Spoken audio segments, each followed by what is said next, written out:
In the ancient past, fallen angels were cast to the earth and lived amongst humans and even had relationships with them. In this video, we will look at three concepts of a type of language between fallen angels and human beings. The three concepts that we will look at is the Enochian language, unciphered texts and hieroglyphs, and megalithic sites.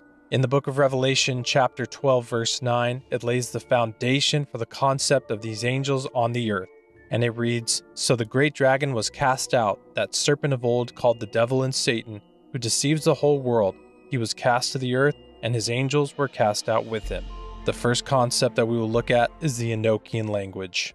The widespread understanding of the Enochian language come from John Dee and Edward Kelly. John Dee was a mathematician, an astronomer, a teacher, an occultist, and an alchemist. He was said to be an intense Christian, but through his study of religion and spirituality and the times that he lived in, led him to search out spiritual matters in all ways that he possibly could.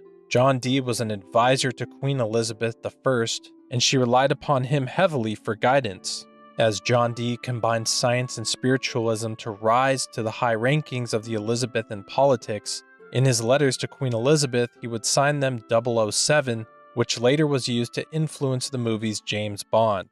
As the story goes, one day John Dee was in a long, intense prayer when all of a sudden the angel Uriel showed up and gave John a crystal the size of an egg. Uriel said through looking into the crystal, he could contact angels. But after weeks and weeks of trying to look into the crystal under the guidelines of Uriel's directions, John Dee had no success. Until one day a man came up and introduced himself. This man was Edward Kelly. Edward Kelly was an English Renaissance occultist and scryer. Depictions of Edward Kelly show him wearing a hat because it said his ears were cropped, a punishment that was known to be given to people caught in forgery. When John Dee told Edward Kelly about the stone and the interaction with Uriel, John was shocked when Edward Kelly was the first person to be able to look into the stone and actually get a message from an angel through it. This process of looking into a stone or a reflective surface for messages from the other side or the spirit realm is known as scrying. John Dee and Edward Kelly would scry for hours every single day. Here is actually John Dee's obsidian mirror that was used for scrying sessions. This is in the British Museum. And here's another one of John Dee's items that he called the Seal of God. This item was used for the stone or mirror to be placed on to see and talk to the angels. From 1581 to 1585, John Dee and Edward Kelly began performing long series of these spiritual methods to contact the angels. At the age of 54, Dee wrote in his personal journal that God had sent, quote, good angels to communicate directly with mankind. Hundreds of these spiritual conversations were recorded in his journals. During these sessions is where they gained the knowledge of what they called the Enochian language. And actually, John Dee himself never described the language as Enochian. That's what it has grown to be known as through the years, but he referred to it as angelical or the celestial speech, the first language of God/Christ, or particularly Adamical. That's because he asserted that it was used by Adam in the Garden of Eden to name all of God's creatures. Dee and Edwards came to believe that this was the primordial language or the first language ever, and actually the language of angels and the language they would use to communicate with God.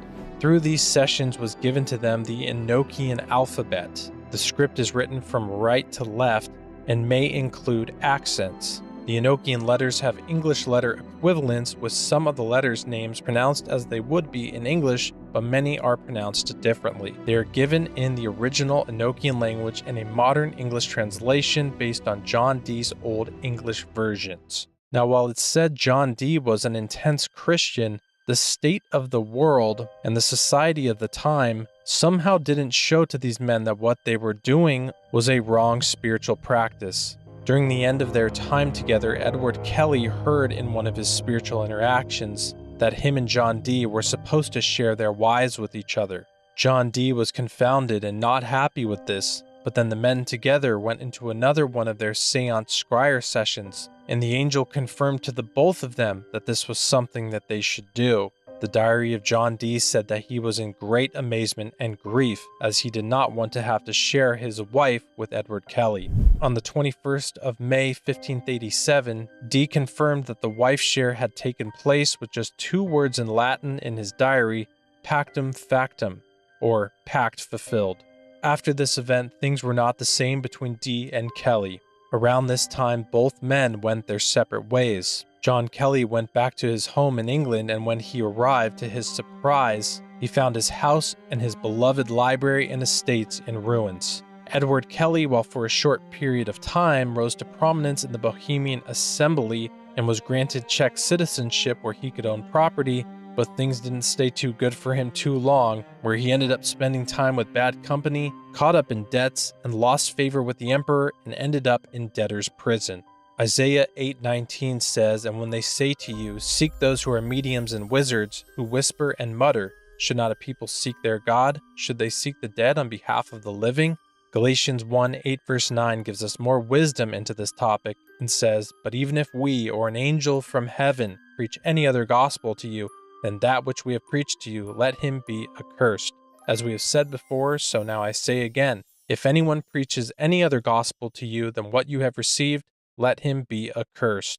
While the Enochian language is a somewhat modern version of a claimed connection of a language between fallen angels and humankind, in my opinion, there are ancient connections to this in a few ways. One of those ways is unciphered languages and hieroglyphs. Revelation 12:9 and Genesis 6:4, as well as other verses, tell us that fallen angels interacted with human beings. The languages of these ancient cultures that have not yet been deciphered, I believe, could document the history of that. A few examples of undeciphered writing systems are the Indus script, also known as the Harpan script, is a corpus of symbols produced by the Indus Valley Civilization. This is said to be between 3300 and 1900 BC. The Olmec hieroglyphs designate a possible system of writing or proto-writing, writing with pictures, developed within the Olmec culture. This is said to be around 600 BC, possibly the oldest Mesoamerican script. Rongo is a system of glyphs discovered in the 19th century on Rapa Nui that appears to be writing or proto-writing. Rapa Nui is also known as Easter Island.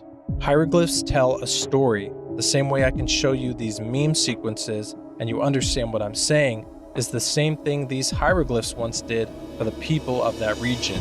Here are a few hieroglyphs and petroglyphs showing the offspring of fallen angels, their giant Nephilim children. We see these in Egypt, Assyria, Algeria, Chile, and Native America, to name a few. Cities today are statements of art and architectural intelligence. Ancient building sites with huge stones, or megalithic sites, are the same thing. The builders of these ancient sites could have used smaller stones, which of course would have been easier, but the use of impossible-sized stones sends a message and makes a profound statement about who the builder is and their knowledge and strength. A few examples of this in the ancient past are Baalbek in Lebanon, Egypt, and Peru, specifically Cusco, Sacsayhuaman, and Ollantaytambo. The Bible reveals to us that fallen angels in fact were in contact with human beings in the past. John Dee and Edward Kelly believed that they were in contact with angels, but I would argue that these men were in contact with fallen angels. They may not have understood at the time because of the culture and whatever the understanding of that day was of spiritual activity and alchemy, but through the process of contacting these quote angels and them telling them to sin through the process of swapping wives, should have told them, especially John Dee, who was said to have been a devout Christian, that these angels were not sent from God. A true angel of God would never lead anyone to sin. These different historical sources support the biblical narrative all the way back to the book of Genesis of fallen angels in the earth. While Satan and his fallen angels have tried, and still do try, to corrupt the lives and the mindsets of mankind, we can know that we overcome by the blood of the Lamb, Jesus Christ. The passage following in Revelation 12 after Satan and his angels were cast out reads as follows, "And they overcame him by the blood of the Lamb and by the word of their testimony, and they did not love their lives to the death." Let me know what you think in the comments about fallen angels and the language that they have between humans and amongst themselves. Did they leave evidence of this language behind? Can we look back at history and see this language? I hope and pray you all are well. Let me know your opinions on all this in the comments. Thanks for watching, and God bless.